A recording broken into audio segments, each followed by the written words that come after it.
ধনিয়া পাতাটা একটু চুলায় মানে পানিটা শুকিয়ে নিয়েছি। আমার এখানে লাগবে রসুন, তেঁতুল, পাঁচফোড়ন, চিলি ফ্লেক্স, চিনি।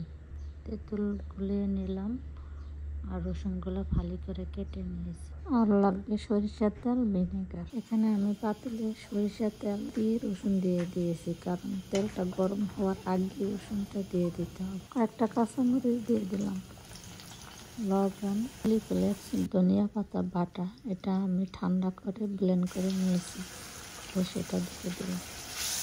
এখন এটাকে নেড়ে চেড়ে মিডিয়াম, চুলার আঁচটা মিডিয়াম রেখে সুন্দর করে এটাকে হইতে হবে।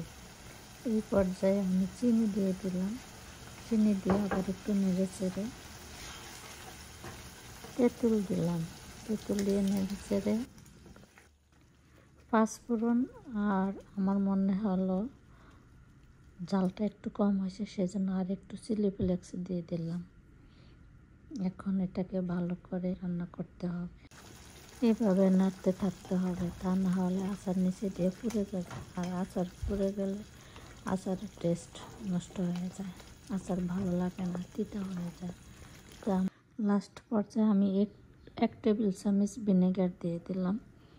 তবে আপনারাও আচার বানিয়ে খেতে পারেন, ধনিয়া পাতার আচার। তা আমি কিভাবে বানালাম আপনাদের সাথে একটু শেয়ার করলাম। তা আপনাদের যদি ভালো লাগে আমার এই ভিডিওটা একটু শেয়ার করে দিবেন, লাইক দিবেন, স্টার দিবেন, কি দিতে পারেন আপনাদের মন চাইলে। তো আপনারা আমার সাথেই থাকুন। এই পর্যন্তই, আল্লাহ হাফেজ, আসসালামু আলাইকুম। লাস্ট ফিনিশিংয়ে আমি আরেকটু পাঁচফোড়ন দিয়ে দিলাম। তা এই তো শেষ, এই পর্যন্তই।